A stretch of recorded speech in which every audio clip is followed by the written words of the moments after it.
There was no shred of thought in my mind or anyone's mind that like this is going to be an Emmy nominated show. Like I could get recognition from this. I could get critical acclaim. Like there was like zero of that going through my head. All I thought was I want to do a great job, and that if I didn't do a great job and if I failed at doing that, that I may not have a career after this show.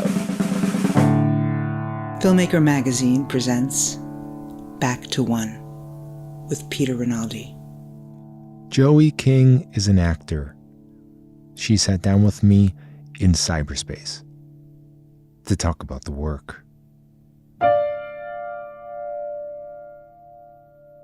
Do you have a typical way that you like to begin your preparation process for a role? Like, is there a first step that you take when you're trying to wrap your arms around a new character? For me, it kind of was like I've never had a specific routine every job I do. I feel like every character I do requires so many different kinds of preparation. So like, you know, I playing Elle Evans in The Kissing Booth is going to require a lot different preparation than, you know, when I play the princess in the movie that I have coming out this year called The Princess. It's an action movie.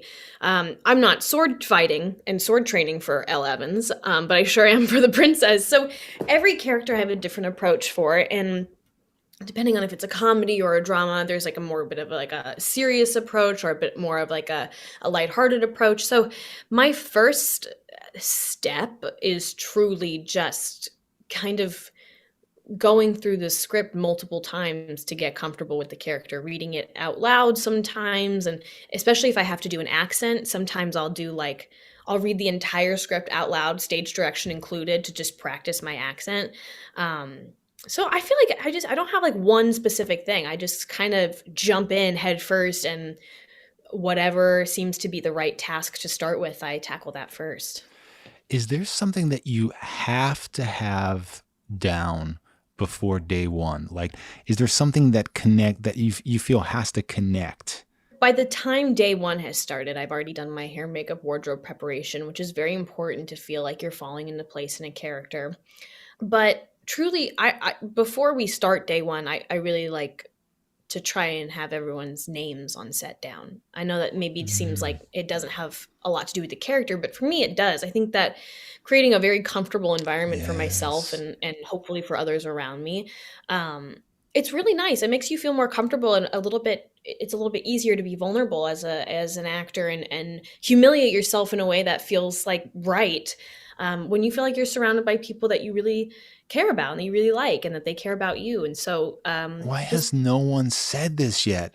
No one has said that is so important. I like, as you're saying it, I'm like, you want to feel like you're getting vulnerable in front of, like, maybe not your friends, but people that are not strangers. Like, make them not strangers. Like, they're not strangers. They get it. You respect them. They respect you. It's really nice. It's like we're all striving towards the same thing on a set. We want to get this movie or show finished at the highest quality possible. And it's really nice when you feel close with the people that you're working with, because it just feels like that common goal is more, I don't know, it just feels more fun. It feels better. It feels cooler to be like, yeah, look at this thing we did together. You know, no one did it by themselves. And so that's actually a really big thing for me, as far as just for my, whatever you want to call it, process, just becoming close with the people that I'm working with, crew cast, all like. You know, I'm continually impressed by people that have been acting since they're children, when they have this nuanced, subtle work that they're doing as adults. You know, like I always imagine that, like, child actors are never going to get rid of this performative style of work, and you're the latest in a long line of people I've had on the show, young people who were child actors, but that are doing such wonderful, nuanced work. And I'm just trying to figure out, like, so how does that happen? Do you think this is a matter of just having a lot of experience and kind of finding your way that way, or is it more like that you did realize you had some bad habits and you worked through them and kind of got rid of that instinctual kind of thing and honed your craft down? I don't know. I think I'm very lucky that I have so far been making the transition and have made the transition as an adult actor now, because that's not easy to do. But I honestly, like, there was no shift, and there was no like there also was no thing in me as a young child actor that felt the need to be performative. I was Mm. very outgoing, and I was very bubbly, and had a big personality. But that was just how I was. It wasn't something that you saw only when you worked with me on set, because I thought that's how you're supposed to behave. You Mm-hmm. saw that when I was at school, and you saw that when I was at home on family nights, and I would play dress up and put on shows for my family. And then you see that now. I really haven't changed much since I was a kid, but I honestly attribute the staying on the right path, and not letting myself get into those habits of sorts, because I had a really good family. I have a really good family who the importance of my happiness was well more important than the success of my career. So my career always felt fun to me. It didn't feel like Mm. this scary thing hanging over my head, um, because I was able to view it as like, I'm a kid, and this is I get to like make money for like having a good time, and like just being an actor, which I didn't really even know what that felt like at the time. I just knew that I loved to do funny voices and like dress up and do like silly shows that I put on in my living room for my family. So it was really just like a wonderful little dream come true as a kid. And then I really fell in love with acting, like truly fell in love with the craft of it and the responsibility of it and the difficultness when I was 9 and I led a movie. I led Ramona and Beezus, and that was a huge undertaking for a 9-year-old to like have the weight of a movie on my shoulders. But again, everyone on set, my family included, never made it feel like the pressure of the world was on me. It was just a fun time. And I really feel like that feeling that I had when I fell in love with acting then has kind of just maintained its spark for me, Mm. all those years ago and to now. And so I never had like this performative like need as a kid. It was just there, and I just felt like I was being myself, and I still feel like I'm just being myself. I imagine one of the many benefits of having acted professionally since before you can read is simply getting used to like the machinery of production and going through many different kinds of sets, directors, crews, like getting the nerves of that oddity out of your system so you don't have to worry about that part anymore. Like Yeah. you can get down to the nitty-gritty work of, the job of the actor. All of that, getting used to this whole weird endeavor of shooting a movie is kind of work through in your childhood. Is that true for you? I mean, I grew up around adults. I was like, Yeah. I was a child growing up around adults all the time. But I have to say, I think I fully agree. Because of the way I had a really lovely surrounding and upbringing. And I was lucky to work with people that were really nice and like not creepy or weird. Um, that I'm really glad that I grew up doing that, because now I get to do what I love with all this experience behind me and all this just time that I've had working, to feel confident and comfortable and keep learning. But I really loved, I loved my life growing up on set. Was not something that I look back at and say, I wish I had done this or I missed out on this. And I know that it's not that way for everyone that was a child actor. I know that a lot of child actors do have like these feelings of like, oh, I wish I had done this, or I went down the wrong path here, or I have regrets about that. Um, but I feel very, very fortunate and lucky that I truly feel like my life has been really on a track that I'm proud of and that I have been proud of. You said something somewhere that one of the great lessons you learned from older actors that you worked with was how to ask questions when to ask questions, and how to stand up for yourself, kind of, as an actor. And I had this revelation watching something just the other day. It was a TV show, and there was this like tense moment in the scene, and I thought, why isn't she backing up? It was like this moment where it was so odd that this character wasn't backing up because something was going on. Like I was completely taken out of the scene. It made me think, like, it's possible that this was blocked in such a way, like to an inch of its life, so that the actor couldn't say, like, even if she thought for a moment, like, I think my instinct here would be to back up. Yeah. Like she wouldn't be able to say that because of how tightly things were locked down. Yeah. That is so scary to me to realize that, like, as a filmmaker, like I can imagine being on the opposite end of that and being like, don't move because it's, you're in focus and the shot's perfect. Like, but the instinct is to move. And how do you say that? How do you know when to speak up and all, and know when to kind of change the scene if it makes more sense? Is this something that you have ever faced? And like, how do you know when to say that? Or is this something that even matters at all? Like, is this something that's out of your lane as an actor? Well, I think that's where I'm really lucky that I have all the experience that I do have, because for many, many years, I can't remember the last time I was uncomfortable saying I have the instinct to do this.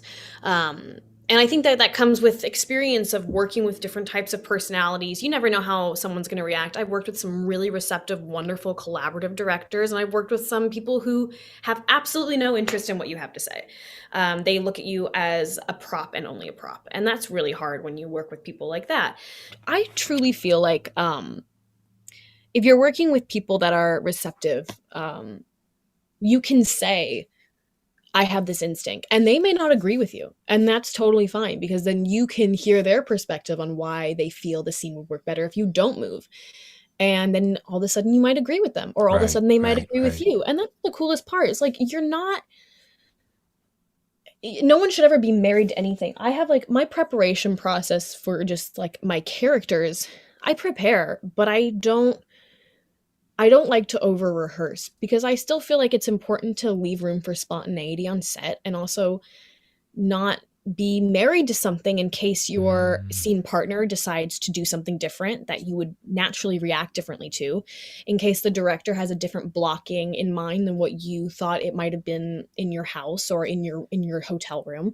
There's a lot that goes into that being an actor, being a filmmaker. It's just, if you're a person that has like super hard opinions and you're just set in your ways and you have no interest in hearing what the actor has to say, what the camera operator has to say, like, it's just like, that's not collaborative like filmmaking. That's not like, you're not going to get a great product at the end of the day, because, like, I hate to say it, but sometimes people have better ideas than you, and meaning like me. Yes. Like, I might have a really great idea and then I get on set and someone has a better one. Like, there's no part of me, especially for how long I've been doing this, that feels lack of power or feels lack of like respect when someone basically just says, I don't like that idea and I've got a better one. I think that's amazing when people have great ideas. Yeah. So I think that asking for what you need is so important, but also knowing that you may not always get the answer you want. And there's certain things that are worth fighting for. And there's certain things where you're like, no, I want to sit back and listen to why this person's vision is really important to them.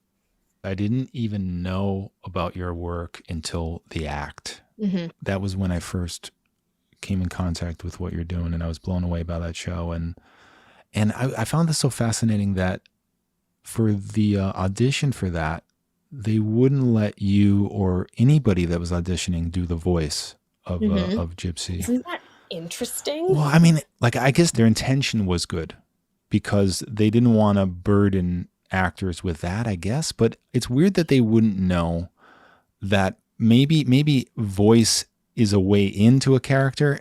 And if that's and I was just wondering if that was the way in for you and how you dealt with that. So basically, they didn't want any of the girls auditioning to do a voice, to put on a voice, because they figured that it might sound like mockery. It might sound it might take away from like someone that actually might be a great actor and like great for this role, but is putting too much energy on just the voice. I think that Hmm. putting on a voice for something like the act and that character is so important, but only if you feel comfortable in the like your acting skills or your skills of intention before you put on this voice on top of what you should be performing, like being able to convey without a voice. Like Yes. that was their biggest thing, I think. And that was something that I totally understood. It's like, I want to be able to convey everything that you need to know about me playing this character without using the voice. And then when I'm comfortable doing that and you believe in me and you trust me Mm, enough, I want to show you how this can elevate the character even more. mm. And that's kind of what happened. I booked the job, never having done the voice for them.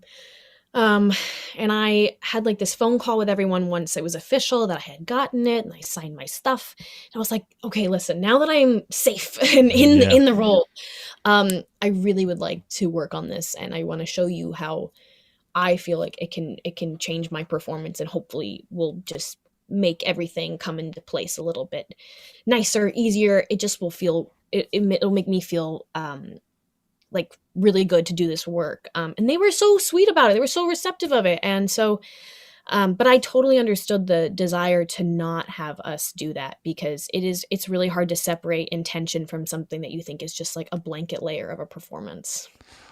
What do you think would have happened if they said, no, we don't want to hear that. Don't ruin it. You got it.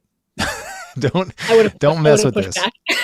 I would have pushed back, but I don't know what would have happened if they insisted that I didn't. I mean, I didn't audition with it. I still got the role without Yeah. it. I think that I would have been able to. But there was something you needed, right? I mean, there's something you needed to do it, right? Because it did that button it up for you or something, or did that? Do you know what I mean? Did that seal it for you? The voice, was it It somehow was you needed that? it was more that I was playing a real person who I wanted to take great lengths to um, portray that person's true story. I don't know if that sounds Mm, pretentious, but it's no, just how I no, felt. no. Um, and there was also existing footage, documentary footage that people could directly compare my performance to. Um, and I wanted to be as spot on as possible. And it was, for me, it was really about just like being as spot on to this character as possible. Like when people watch the show, I want them to know like pretty much everything they're watching is true, including the personification of Gypsy and everything. So I just wanted to, it was really important to me. I don't know if I would call it the button or the like the perfect cherry on top. I think it was just part of the whole thing. Like there was so much that went into making that character, to me, what felt like where it ended up. And so I couldn't really say one thing that made it like the cherry on top. It was just a huge force of stuff that like made it all come Mhm. together. Wasn't that like the first time you were playing somebody that wasn't really like yourself? How did you not let it become like a caricature? Because this person there's a lot of aspects of this person that could have been over the top, that could have been easily moved into that place because the situation is so crazy. I hadn't played someone quite like that at all. I mean, I played people that were different from myself for sure, but nothing as extreme as this. I was very nervous but excited. So when we started the show, there was no shred of thought in my mind or anyone's mind that like this is going to be an Emmy nominated show. Like I could get recognition from this. I could get critical acclaim. Like there was like zero of that going through my head. All I thought was I want to do a great job, and that if I didn't do a great job and if I failed at doing that, that I may not have a career after the show, because it was such a big swing as far as what Mm. I wanted to do for it and what I did for it. And I just like hoped and prayed that it was working. I felt like I had done enough work leading up to the filming of the show that I was like very comfortable in that character, that again led to lots of spontaneity on set. Like I was very comfortable doing the voice. I could go in and out of the voice. I was very comfortable in her mannerisms. I could go in and out of them. So like I allowed myself room to take some more risks when we started shooting, and like to take some weird, you know, just risks again. Like, and some of them didn't work and some of them did, and those was that's what made it in the show. But yeah, it was really scary at first, but I have to say, like, those nerves were really settled um, after we kind of got through the first few days of the first episode, because I was just having so much fun with Mm. Patricia and I love her so much. Um, and so when you look at that show, it's true. There was so much dark material and such a weird place you had to put your head into. But a lot of people would be surprised at what a wonderful time we all had making it. It's amazing. I hate that this is true, but it's true for me. When somebody's crying for real, it matters to me as an audience member. I mean, like and the reason why I hate that this is true is because I know what a difficult situation this is, or an aspect of this. Like, Mhm. even as a screenwriter, just writing down like she cries is, to me, I would never do that now, because I know how weird that is for an actor to read that. And this comes easy for you. You know, you've talked about it. The secret ingredient that you say is that you have empathy, you know, for people in your life. You apply that to the characters. I'm wondering now, as you get older, if you're like me, as I got older, I started to hate people more and more. That's what an adult Oh, does. this question's so great. And if that's going away, or if, or is life experience and the general heartbreaks of life actually feeding into this? Is it evolving, or is it changing? I don't know if people think I'm just like able to just cry.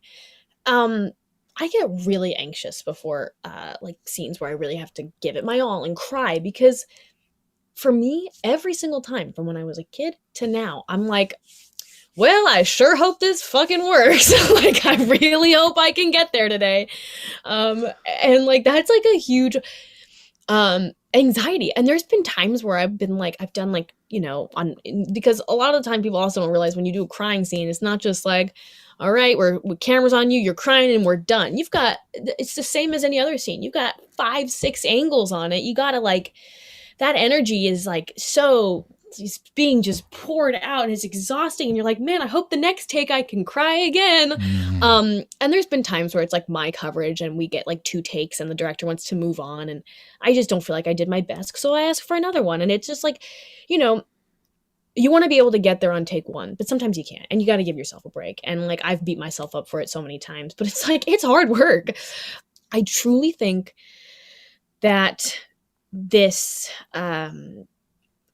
my ability to just let it all out on camera is something that is I feel right now, and maybe this isn't true, maybe it is, I don't know, that it's actually getting like you said, the heartbreaks of life teach you something that it's almost easier to tap into now. You know, when you're young, everything seems monumental that's happened to you because not much has happened to you. Your Mhm. first breakup seems terrible, like, you know, like just things that it shows you later on, like, oh, you thought that was bad. So um I think when you're young, you can swell up these emotions because you're emotional, you're young, and you've got, you know, a lot of feelings and hormones. But now I feel like I'm only 22. I know how young I am, and I know how much life I have yet to live, and how much life is going to probably kick my ass on the way to my old age. I hope I age very old. Um, but I think that the experiences I've had so far as a young adult, these things have taught me a lot, and these things are things that I think about and really marinate on when I have to go to a hard place. And it's hard because you relive some stuff often when you need to get to an emotional spot while you're on set. But for me, I totally agree with you that I, you know, hate more and more people as I get older. But I think those life heartbreaks have taught me something that are really just like, they stay in my heart, and they're there for me when I need to access them. I can't imagine the in between, starring someone who isn't able to cry. I'm sorry. You must have read that and thought, like, I have to do this a lot. This Oh is my a God. lot. It's true. I actually, my first day of shooting on the In Between, my very first day was, and you know, this isn't really a spoiler, it's in the trailer that my boyfriend passes away in the movie. The very first scene I shot was like me going to school like a couple days after the accident. or not a couple days, a couple, like, after I'd woken up from being in the hospital and all that stuff, like, after the accident, and going to school, and I had this huge emotional breakdown in the car with my best friend in the movie, played by Celeste O'Connor, who was great. And I had to just break down, and I was like, "This is number 1 on the call sheet for day 1? Are we joking?" But then I actually felt really good. I was like, "Okay, I got that big one out of the way, and I did it. All right, this was setting a good precedence for the rest of the shoot. I can do this. I really can." Because, yeah, like you said, a movie like The In-Between, it requires you to just really get very emotional very often. And while I had a wonderful, wonderful time making that movie, I had so much fun, surprisingly, for how emotional that movie was. Amazing. The times where I really had to get to a hard place, it was tough. You imagine some stuff that sucks, or you just bring up stuff that you've already seen and been through, and it's like, whew, it takes its toll, and you want to go home and at the end of the day and order some, like, fried chicken and forget the day. And that's kind of what you do when you're dealing with a lot of emotions like that. Since the kissing booth phenomenon, you've kind of been in a new place, I'm imagining, when it comes to material. Scripts are flooding in, but what's your criteria now? Like, how did The In-Between get to the top of the pile? And what was it about it that made it come to the top there for you? The writer, Mark Klein, he approached my team, my reps, and they really enjoyed his pitch of The In-Between, and they thought that I needed to hear it. And this happens decently amount of times. Like, I'm asked to hear something, and a lot of the time I don't respond, and I'm like, well, it's not for me, but thanks, guys. But Mark was so special, the way he pitched this, and his passion for it, and his story, and how personal the story was. And he had a very similar experience as this movie, where he had a very hard run-in with a very close person, him passing away, and then he experienced connection with them after they left. And I was, like, blown away by the way he told his story. He's so good at telling the story. And by the way he pitched this, it was beautiful, beautifully done. And I fell in love with him too, instantly. And so he pitched this to me. I was like, "You got it. Let's go out and sell this together." And I went with him on all the pitches. Nice. And we sold it to Paramount. And the reason why it resonated so much with me was not only because of how wonderfully Mark did at presenting this to me. I also have a once kind of removed personal connection to this kind of material. My grandfather, who I'm named after, his name was Joseph, and so my family named me Joey.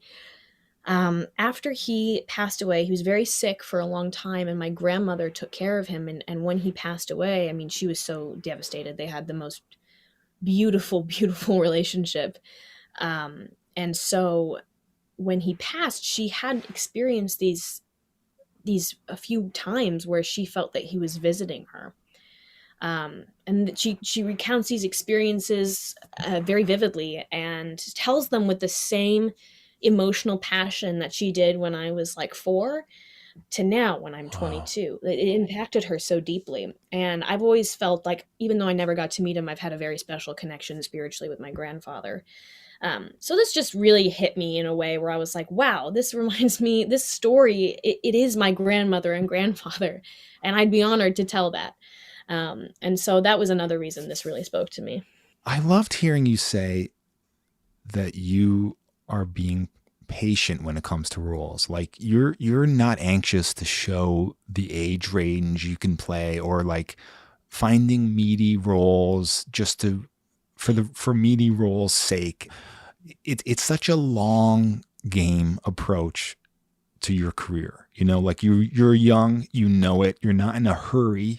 But talk to me about your relationship to your career now, though. I mean, do you have people pushing you toward a certain place because it's advantageous for you right now? And is that in line with your wants? I feel that my team that represents me knows now pretty well, like, what I do and don't want to do. But they will always say, even if it doesn't seem like something I want to do, they'll always send me something, if it's sent to me, that they think is worth reading, even if it's not necessarily in the wheelhouse that I'm looking to do. And if they really think I should consider it, they'll explain to me all these reasons why, like who I would be working with, why this is important to them. But that being said, I like people in my orbit who aren't just trying to placate exactly what I want. I think it's nice that everyone knows what I want, but I also think it's important to have people challenge you, important to have people say, no, we really think you should read this, even if you don't want to because of XYZ. And I'll be like, oh, okay, I never thought about it like that. Sure. Like, I don't think it's good to have all these people surrounding you that are trying to move your career forward, just saying yes to you and not feeling like they can actually interject their opinions and give you why they're valuable to you. And I've been with all of my reps for a very long time, and we disagree often. And it's great because we're friendly enough and comfortable enough with each other where I could say, I don't want to do that. And they'll be like, well, at least read it because of this, this, this, and this. And I'm like, sure, okay, fine. And then sometimes I'll be like, no, I still don't want to do it. And they're like, great, no problem. Or I'll be like, wow, blew my mind. I'm so glad I listened to you. So I feel like they all have a great idea of who I am, what I want to be doing, what I don't want to be doing, why I'm happy to be patient. I don't want people to get sick of me. I want to be doing this forever and ever and ever. But I think it's good to have a healthy debate relationship with the people that represent you, to be able to they get the value from you and you get the value from them of what you are bringing to each other.